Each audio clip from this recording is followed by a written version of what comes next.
नौगांव में जिला स्तरीय जन सुनवाई का आयोजन किया गया, जहां बड़ी संख्या में आम नागरिक अपनी समस्याएं लेकर पहुंचे। जन सुनवाई में छतरपुर कलेक्टर खुद मौजूद रहे और लोगों की विभिन्न समस्याओं को गंभीरता से सुनते हुए संबंधित अधिकारियों को तत्काल निराकरण के निर्देश दिए।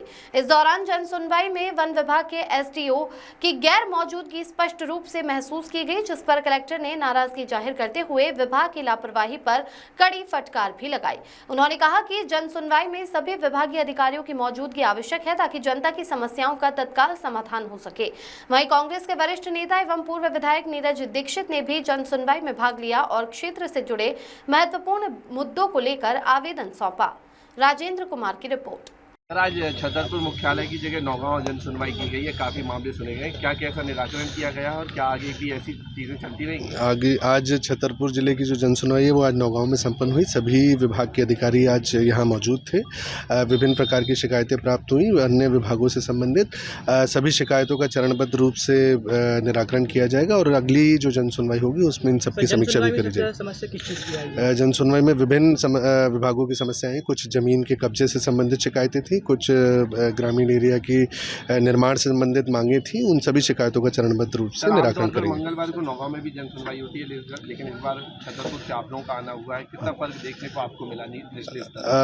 प्रयास यही है कि ज़्यादा से ज़्यादा लोग अपनी शिकायतों को समय सीमा में निराकरण कर पाएँ, इसलिए सभी अधिकारी यहाँ पे मौजूद थे आज, ताकि जो दूर दराज के लोग हैं उनको पूरा छतरपुर जाने की ज़रूरत ना पड़े, वो अपने तहसील कार्यालय पे ही आके अपनी शिकायतों को निराकरण। एक नई पहल मानी जा सकती है सर? जी, इस पहल को आगे भी कंटिन्यू करा जाएगा। अभी 3 जगहों पे जन सुनवाई हो चुकी है, गौरीहार और लवकुश नगर के बाद आज तीसरा चरण इसका नौगांव में था। आगे भी ये जन सुनवाई का क्रम जारी रहेगा।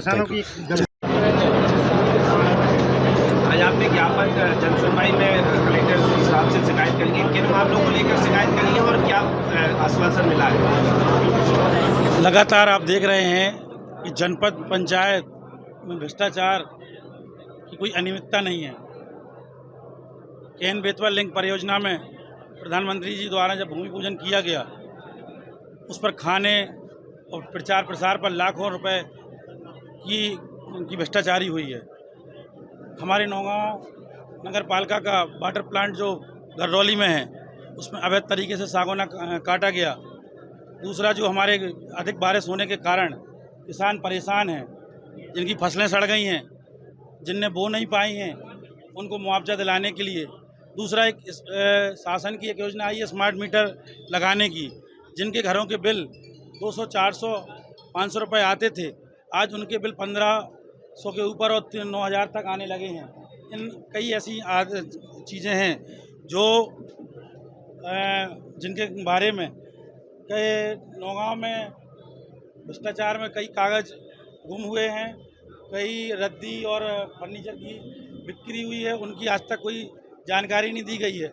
15वें वित्त में ये पैसा जो समय पर नहीं मिलता है, और दूसरा जो विधायक निधि, सांसद निधि, इसका पैसा भी समय समय पर जनपद द्वारा इशू नहीं किया जाता है।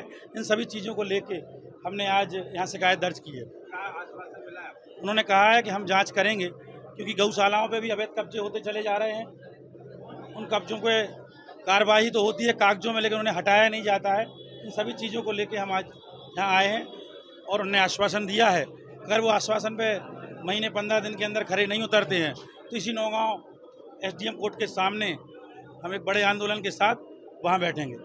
मेरा नाम गणेशी लाल यादव है। कहाँ के हो? मैं लहादरा का निवासी हूँ। आज जन सुनवाई हुई, कैसी लगी है? जन सुनवाई मुझको अच्छी लगी और इसी प्रकार से जन सुनवाई होती रहे तो इस ज़िले के लोगों की समस्याएं दूर होती रहेंगी। आज क्या मुद्दा लेकर आए थे? आज मुद्दा में हम रास्ता का मुद्दा लेके आए थे यहाँ पर, क्योंकि पिछली बार कई बार आवेदन दे चुके हैं, उसका निराकरण नहीं हुआ था, इसलिए हम दोबारा तीसरी बार यहाँ आए हुए हैं। और अगली समस्या ये है कि जो शासकीय स्कूल की ज़मीन है उस पर गांव के प्रभावशाली लोग कब्जा किए हुए हैं। एक माइको वाटर ट्रस्ट से 1993 में एक तालाब बना गया था, उस पर कब्जा करके मकान बना लिए गए हैं। और एक आवास के लिए 1983 में पट्टे प्रदत्त किए गए थे, जो आबादी के लिए शासन द्वारा पट्टे प्रदत्त हुए थे, उस पर भी कब्जा कर लिया गया है। तो हम लोग ऐसी अनेक समस्याएं लेके आए और हम पूरे गांव इस समस्या से 25 सालों से, कई वर्षों से परेशान भी हैं। क्या आश्वासन मिला है? आश्वासन मिला है, कलेक्टर साहब ने कहा है कि हम आपकी समस्या को जल्द से जल्द निराकरण करके आपको शांति दिलाएंगे, गांव को सुख शांति होगी और आप लोगों को रास्ता मिल जाएगी। इसके लिए हम परसों सीओ साहब ने कहा, अपने नौगांव सीओ ने कहा कि परसों तक इसमें मुर्मीकरण हो जाएगा। यहाँ से आश्वासन मिला है मुझे।